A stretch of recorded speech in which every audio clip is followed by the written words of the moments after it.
when crisis became the birthplace of reinvention. It began with a shock that rippled through the company like a sudden break in the earth. One moment, everything seemed stable. The next, the foundation cracked beneath their feet. Customers panicked, partners pulled back, and inside the headquarters, an eerie silence replaced the usual rhythm of certainty. Every business reaches a moment when the unexpected arrives without warning. Sometimes it's a market crash, sometimes a failure, sometimes a force so external and uncontrollable that the entire strategy becomes irrelevant overnight. For this company, the crisis struck with brutal precision, exposing every weakness they didn't know they had. To understand how their reinvention began, we must return to the hours immediately after the collapse. The team gathered in a room lit only by the glow of emergency reports and red dashboards. Numbers dropped with alarming speed. Systems buckled. Leadership shifted from planning to survival as they realized the storm wasn't momentary. It was structural. Their product, once considered unshakable, was failing under conditions it was never designed to withstand. Their supply chain stretched to its breaking point. Their customer service flooded with messages that grew more desperate by the minute. And as analysts broadcast the crisis across headlines, the world assumed the company would never recover. But inside the chaos, something else began to stir. The crisis forced the team to see their business with a clarity they had never allowed themselves before. Assumptions fell away. Habits evaporated. The comfortable layers that hid inefficiencies peeled back. And in the harsh light of urgency, the truth emerged. They had spent years optimizing for stability in a world that rewarded adaptability. It was in that clarity, painful, undeniable, electrifying, that the first spark of reinvention appeared. One small insight. One overlooked behavior. One unexpected pattern in the chaos. It wasn't a solution on its own, but it pointed to a direction they had never considered, a direction that aligned perfectly with the needs of a world transformed by crisis. This is where the reveal begins, because what looked like the beginning of their downfall was actually the first step toward building something stronger than anything they had before. The deeper the team examined the chaos, the more the crisis revealed patterns they had never noticed before. Customer messages, once overwhelming noise, began forming clear themes, frustrations that had existed long before the collapse, but were easy to ignore when the numbers looked good. Now those frustrations burned through every report, exposing a truth they could no longer dismiss. The reveal sharpened. Their systems weren't failing because the crisis was too big. They were failing because the company had spent years building for an environment that no longer existed. Efficiency had replaced flexibility. Routines had replaced curiosity. And when the world shifted, their entire framework locked up like machinery designed for a different era. Yet within the wreckage, something unexpected emerged. A small team, tasked with triaging the most urgent problems, noticed a behavior spreading rapidly among customers, a workaround so creative and widespread that it pointed to a need the company had overlooked for years. It wasn't flashy, it wasn't complex, but it aligned perfectly with the direction the market was moving even before the crisis struck. The leadership leaned in. Charts and graphs shifted from red to patterns of possibility. What they discovered wasn't just a pain point, it was a new frontier. And for the first time since the collapse, a sense of purpose cut through the fear. But reinvention doesn't begin with inspiration alone. It begins with pressure. As they explored the new opportunity, critical weaknesses surfaced. Their infrastructure was too rigid to support the shift. Their outdated workflows created bottlenecks at every turn. Long-standing departments resisted the changes, clinging to processes they had spent years perfecting. Chaos outside was now matched by tension inside. Engineers argued over priorities. Product teams struggled to balance emergency fixes with long-term strategy. Executives demanded solutions that could restore public confidence while redefining the company's path forward. And under this weight, the smallest misstep threatened to escalate the crisis even further. Still, they pushed. They tested prototypes built in hours, not weeks. They rewrote policies that had seemed immovable. They stripped away layers of bureaucracy that once felt essential. And slowly, the early shape of a new model began to form. One far more resilient, far more adaptive, far more aligned with the behaviors customers had shown in their moment of desperation. But as momentum grew, a new complication surfaced.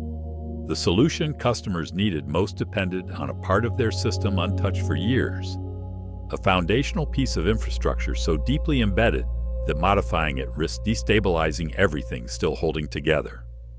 Ignoring it meant the reinvention would collapse before it began. Fixing it meant venturing into the most fragile and dangerous part of their architecture. The conflict waiting ahead wasn't optional. It was inevitable. And facing it would determine whether the crisis marked the end of their story or the beginning of their transformation. The moment they confronted the old infrastructure, the crisis shifted from external chaos to an internal reckoning. The system they needed to rebuild wasn't just outdated, it was the backbone of everything the company relied on. Touching it meant risking further collapse. Leaving it untouched meant guaranteeing one. The conflict erupted quickly. Engineers warned that modifying the core would require shutting down key services, even if only briefly. Product teams argued they couldn't afford another outage. Executives feared the backlash would permanently damage customer trust. Yet the data made one thing unmistakably clear. Without rebuilding this foundation, the company would never regain stability, let alone reinvent itself. Pressure rose in every direction. Customer expectations surged as the crisis unfolded. Investors demanded progress. Analysts predicted the company's demise. And through it all, the team trying to forge the new system found themselves battling a structure that resisted change at every turn. Every line of code they touched triggered unexpected reactions. Every attempted patch revealed deeper layers of inefficiency. The crisis had exposed more than instability. It had exposed fragility. As the stakes grew, so did the emotional strain. Teams worked through the night, cycling between breakthroughs and breakdowns. Each discovery came with new complications. Some members questioned whether reinvention was still possible. Others feared the company was simply too large, too outdated, too dependent on its past to ever move forward. The crisis felt less like an event and more like a mirror, reflecting all the choices they had postponed for years. But in that pressure, clarity emerged. One engineer uncovered a pattern hidden deep within the failing infrastructure, a bottleneck created not by the crisis, but by an old decision made long before the company ever scaled. It was a design flaw that once seemed insignificant, but had grown into a structural choke point. And now, in the height of their collapse, that flaw was the key to understanding why their systems were breaking and where reinvention had to begin. This discovery ignited a shift in perspective. The team realized they weren't fighting the crisis anymore. They were fighting the legacy that kept them from adapting. The outdated workflows, the resistance to change, the belief that small inefficiencies didn't matter. The crisis revealed the truth. Those inefficiencies mattered more than anything. Still, the hardest decision remained. Removing the bottleneck required tearing open a system millions depended on.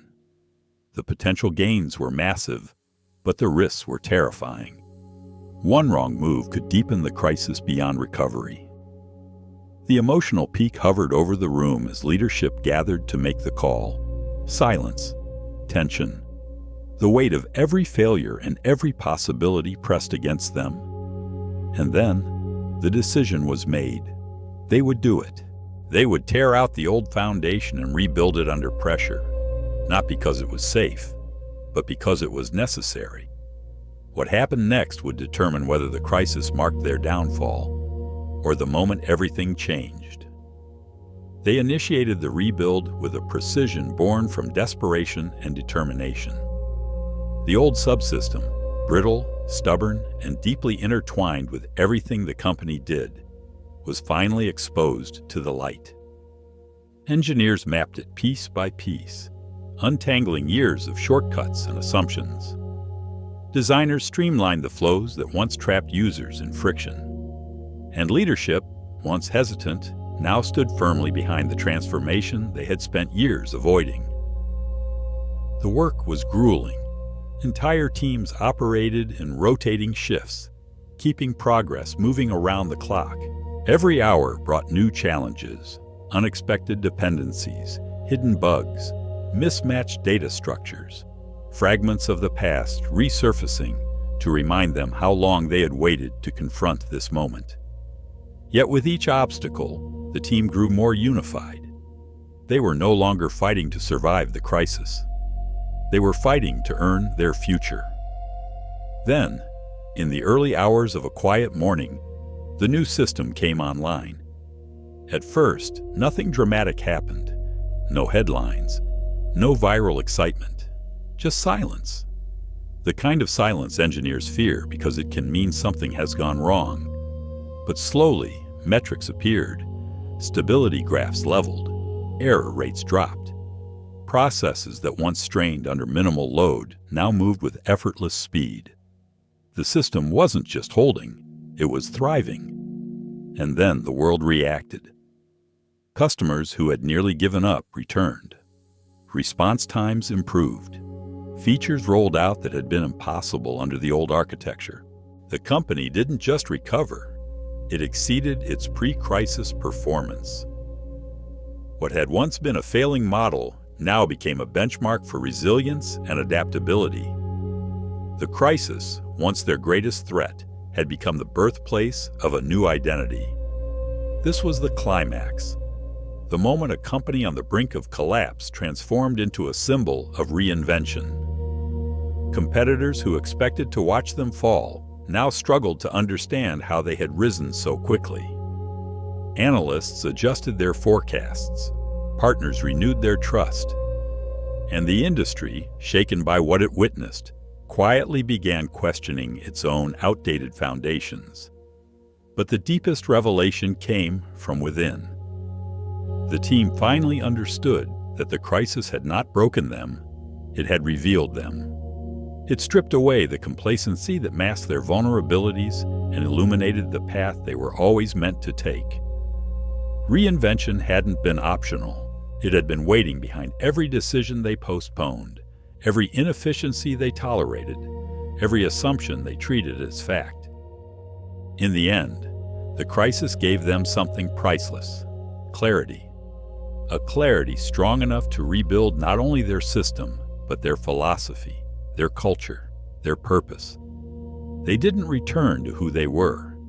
They became something entirely new, stronger, sharper, and ready for whatever came next. Subscribe to join the journey.